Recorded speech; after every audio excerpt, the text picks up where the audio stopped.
Hi, welcome back. So we're here back at the workshops after a busy weekend at Crick Boat Show, which was very successful. Some fantastic weather. Nice to see some of the old boat builders we've known for years. So all in all, a really good show, really positive, lots of good feedback. But now it's back to getting the wide beam finished.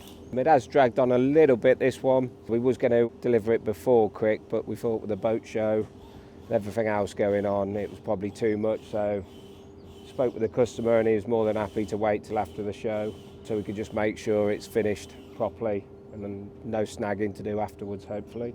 So yeah, let's have a look round. As we've explained before, we like to put wheel steering on our wide beams because we do feel that tiller steering, it's very difficult to see along the sides of the boat. Your Morse control's never where you want it, your bow thruster control's not where you want it. In all honesty, it can be quite dangerous. If you let go of the tiller, it's quite a big long tiller and it can be quite dangerous, knocking people about or knocking people off the boat even. Which is why I designed the new steering system so that we get less turns of the wheel for more movement on the rudder, and we get the rudder to go further around than most boats. So the wheel steering on our wide beams is exceptional with the use of the thruster and turning the rudder to virtually 90 degrees, probably not quite 90. We like to put stops in to stop it just before the ram bottoms out for safety. We don't want to cause any damage to the ram. But if you put your tiller hard over and then use your thruster, you can literally get the boat going sideways. So if you are coming to moor next to a £1 million plastic boat, you can do it safely without much forward momentum. Problem is with tillers, it doesn't matter how far over you go, you're going to always get some forward momentum. So with this, we can really just go nice and steady. So like I say, if you're mooring up next to a plastic boat, our boats are built very, very strong. It would cause no damage to our boat, but it would cause a lot of damage to a plastic boat. We offset the steering position to the side of the boat. So as you can see, nice and easy, I can be steering and looking exactly down the side of the boat. We know we've got enough room the other side, or you can have somebody else standing on the starboard side. It really makes cruising these boats really easy. So many people get a wide beam, a standard one with tiller steering, take it out the first time, end up all over the place, and that's it. That's why there's so many wide beams just stuck in the marinas being used virtually as houseboats, because they just don't cruise very well. We think about what we're doing, so we've got a lovely steering position where we can concentrate down one side of the boat. Everything's to hand, your Morse is there, your wheel's there, windlass, bow thruster controls, all your navigation equipment is there, just how it should be really. Then if you need to get to do locks or anything, you need to put your centre rope on. We've got easy access onto the roof with the steps. We've also got a locker there for all your mooring pins, ropes, life jackets, everything. So if you need to quickly make adjustments or do something, everything's to hand. And then as you can see, going into the boat, we've built the steps into the stern deck. So they're nice and gradual steps, making it nice and easy. You walk into the boat, no big cumbersome sliding hatches. We've got a nice locking system on there, which is actually a key touch locking system, so there's no keys as such. And with that system, that's linked to the alarm as well. So you can even message your phone and let somebody into the boat if you need to. Shore power connection. We've got an outside socket as well, so if you've got to do some work or you're pressure washing the boat. We've got LED lights outside, into the steps as you go up, so at night everything's safe, everything's looking pretty as well. We've got another locker at the back. There is quite a few cables and some of the tank gauge senders and stuff in that locker, so have to be a little bit careful what you put into there, but there is some good locker space. Beautiful table, handmade, that we've made. This is Iroko table with joints As you can see, it's very pretty. Should be fairly stable. Iroquois is a very good timber for external use. And then we put a 2-pack polyurethane varnish on. Quite glossy, so it's good for food. So yeah, it's a beautiful area, which is why we don't go so mad at the front. It's not a massive front deck, but you're going to see that shortly.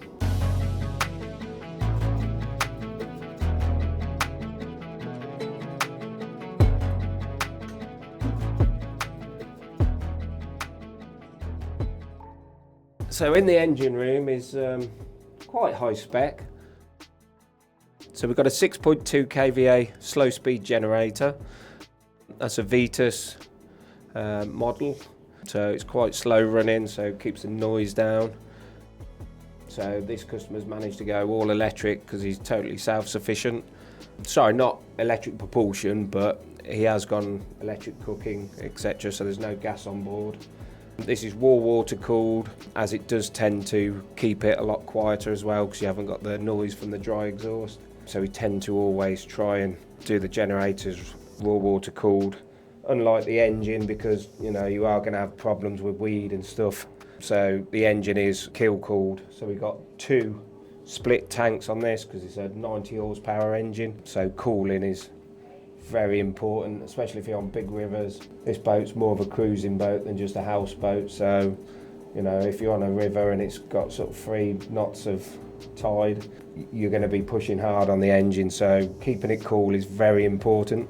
So we've got 2 decent sized skin tanks linked across the bulkhead, which is a lot more than most. We've got a flexible ball flex here, coupling. You can see how smooth and everything that is. So that's been aligned really well, all nice and smooth. Water lubricated stern tube, so you haven't got the hassle of grease. So that's pretty low maintenance. Same with all the batteries. They've gone for AGM batteries, so they're sealed units. So again, pretty low maintenance. We've got a hospital silencer there, again to keep the noise down. For your emergency steering, so should you have a problem with the hydraulic system, although touch wood, we don't tend to have many issues, you can turn this valve and that will release the hydraulic system, and then you can put your emergency tiller on through that locker, and you can use it as a standard tiller just to get you back to base. But like I say, touch wood, we don't have a lot of problems. We've got a 75 litre clarifier, obviously twin coiled, so it'll be heated up through the engine and also through the Webasto. Tucked right in this corner, nice and neat. So yeah, we've got a Webasto unit in there, which is diesel fed.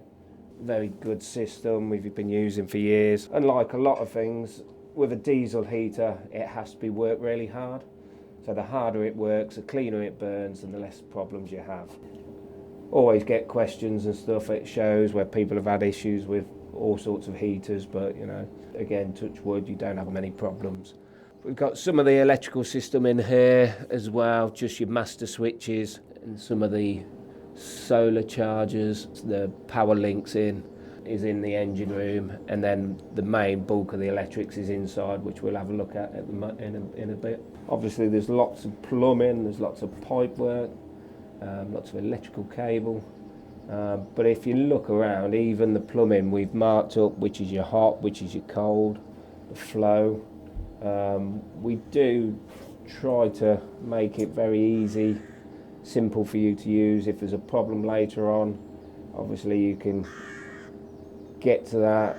Any good engineer can come in, he can see which is a hot pipe, which is a cold pipe, and he can diagnose any faults very quickly. Your header tank's there for the engine, which again is nice and accessible. You can see it very easy. So there's no excuse not to maintain it. Filters, easy accessible. Got oil filter there, fuel filters. Even put bleed valves on the skin tank, so if you do get air in there, very easy to get the air out the tanks and system. We've got weed box as well, so we can access the propeller nice and easy, plenty of room. So you just unscrew that, take that out, and you can access your propeller, which is a 4-bladed prop on this again. We do feel the 4 blades gives you a bit better balance and just a bit more power. There's all our hydraulic system in there, really nice and neat, tidy. You can get to do the maintenance you need, but it's very compact and not took up much space. We've got 2 diesel tanks, so one either side linked together.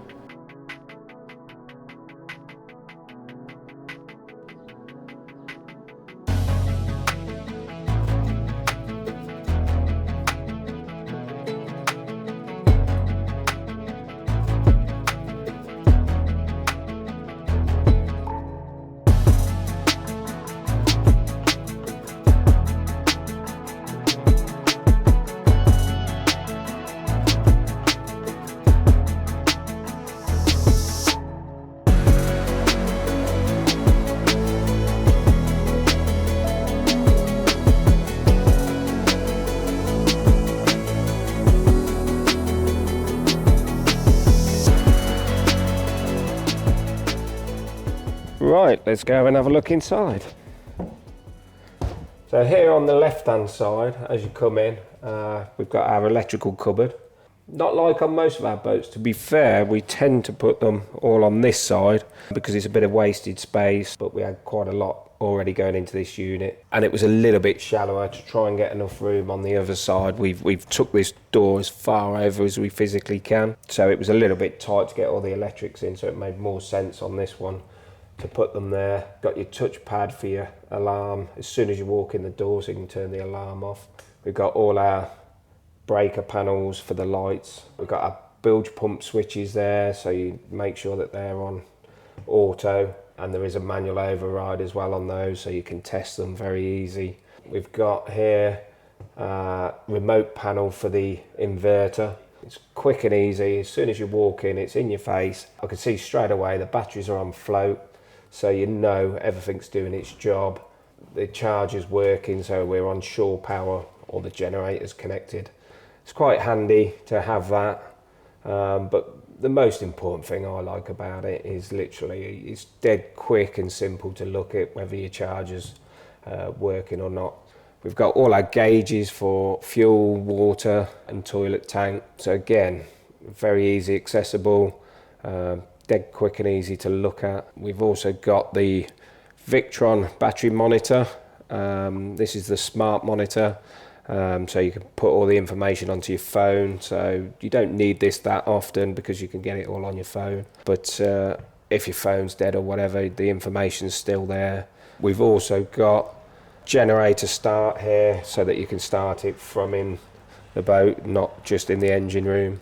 So that's another remote panel. This is the heater control pad and thermostat, so we can control our heater from in here. You can turn it on and off manually, or you can use that as a timer. Fairly simple to use once you've got it sorted. We've got all our light switches. There is a lot of LED lights in the boat, so there is quite a lot of switches on this boat. The customer's going to end up having to get used to them. But yeah, there is a lot of different switches. We've got undergunnel LEDs, the outdoor LEDs, there's LEDs in the steps, LEDs in the roof light, LEDs around the plinths in the galley. Pretty much everywhere there is some form of LED lighting. This is our consumer unit, so pretty much the same as you'd get in a house. So if you've got any issues, everything's independently switched and protected. Everything's labelled up nicely, so if you have got a problem with anything, it's quite easy to work out what's wrong, and then you can speak to us and we can try and work out if there is a problem very quickly. This is a separate breaker box for the shore power coming in, so that's got an RCD in there to protect the mains coming in.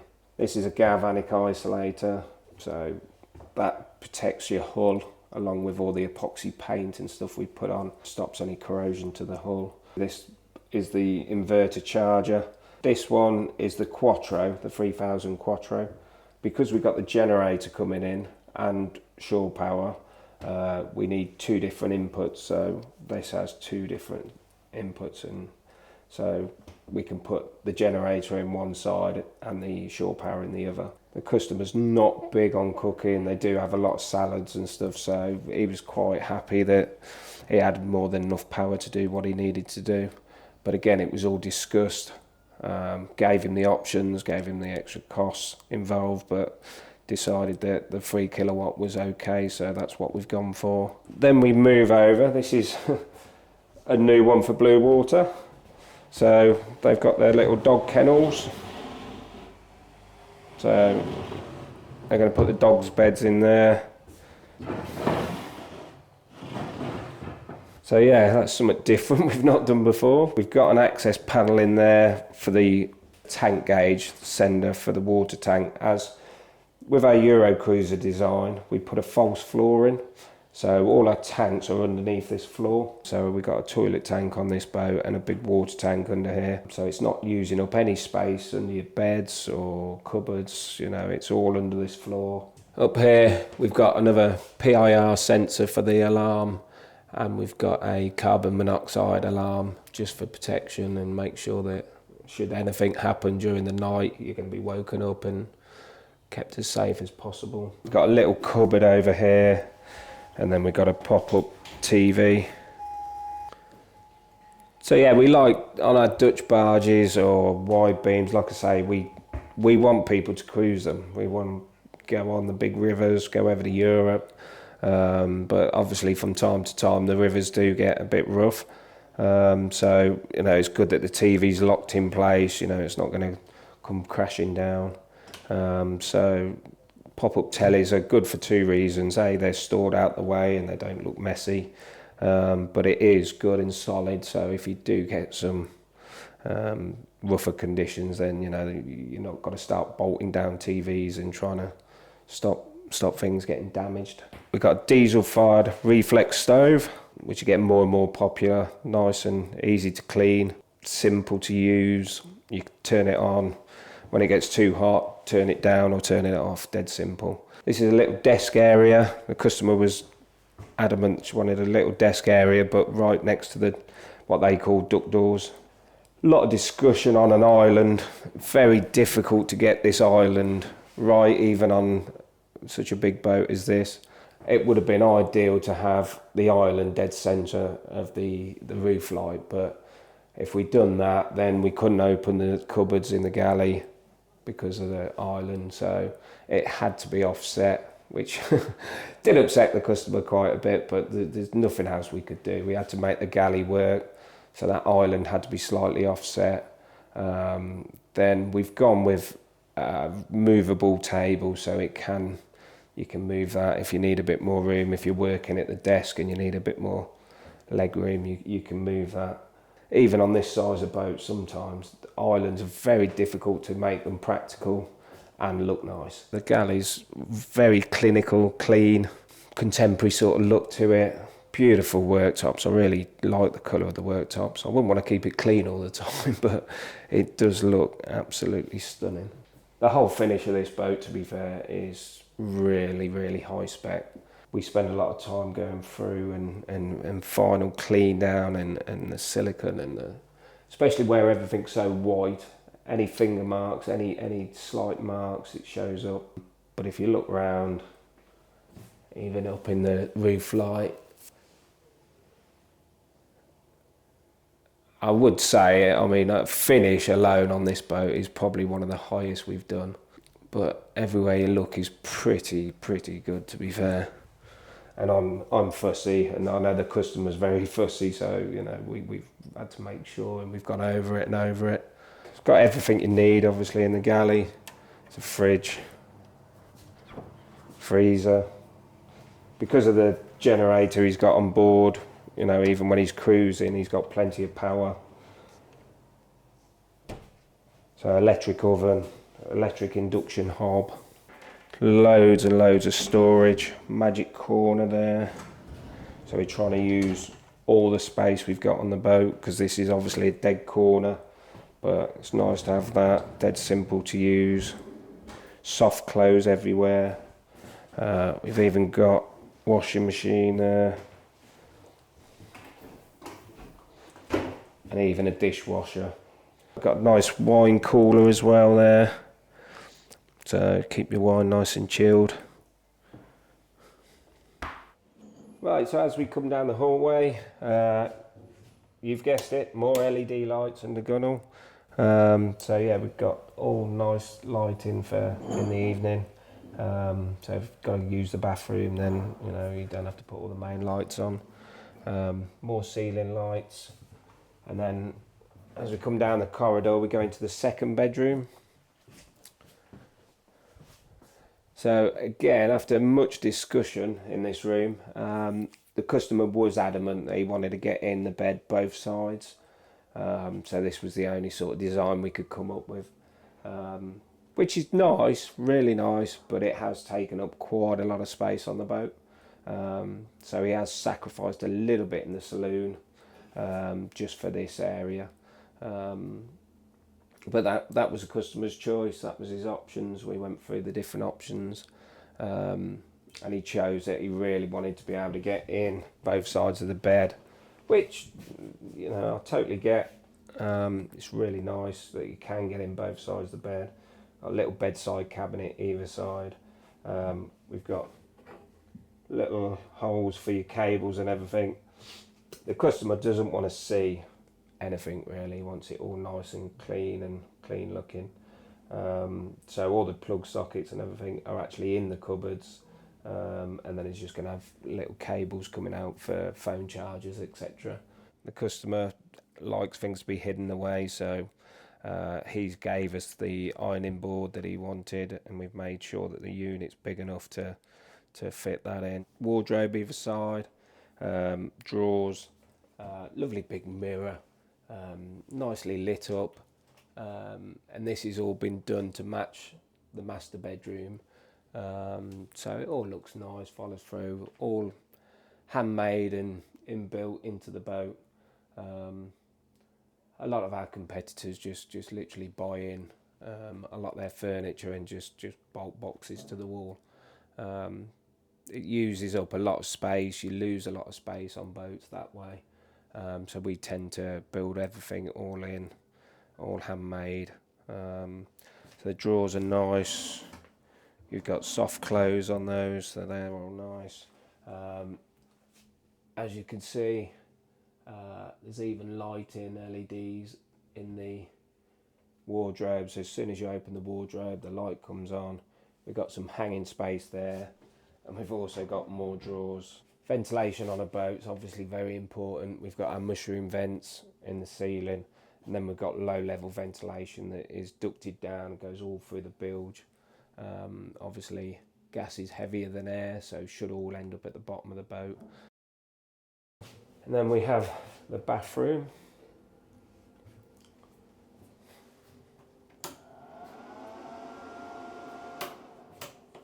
Again, some nice LED lights above the mirror.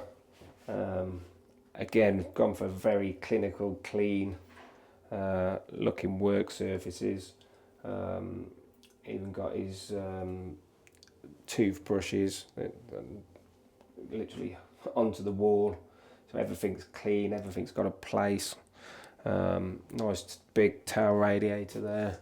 We've got an extra really big storage locker there.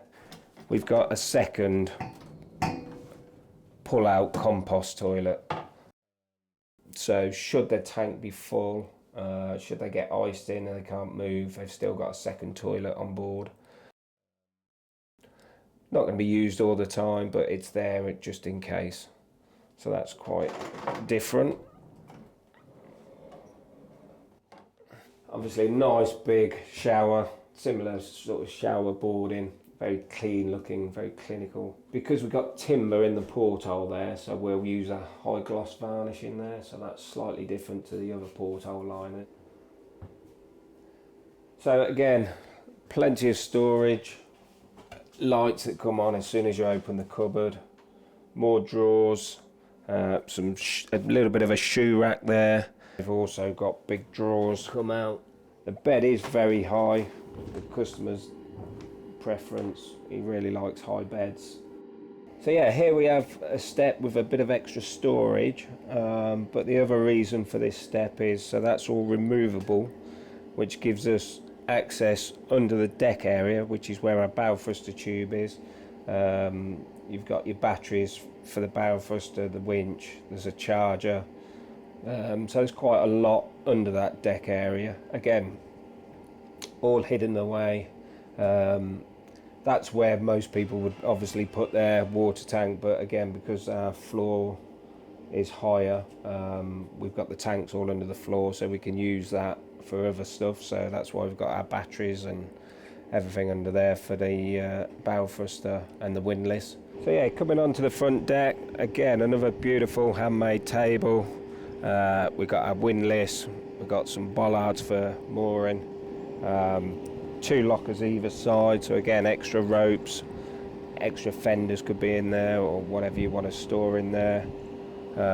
We've got hooks to hold the doors back, so you know that the doors are not going to flap around. We've also got another outdoor socket, so on a nice day, if you're working out here or got the laptop out here, you've got means of charging. You've obviously got your main eating area at the stern, but it's nice just to have you might sit and have breakfast out here if it's nice, or just a few drinks in the evening.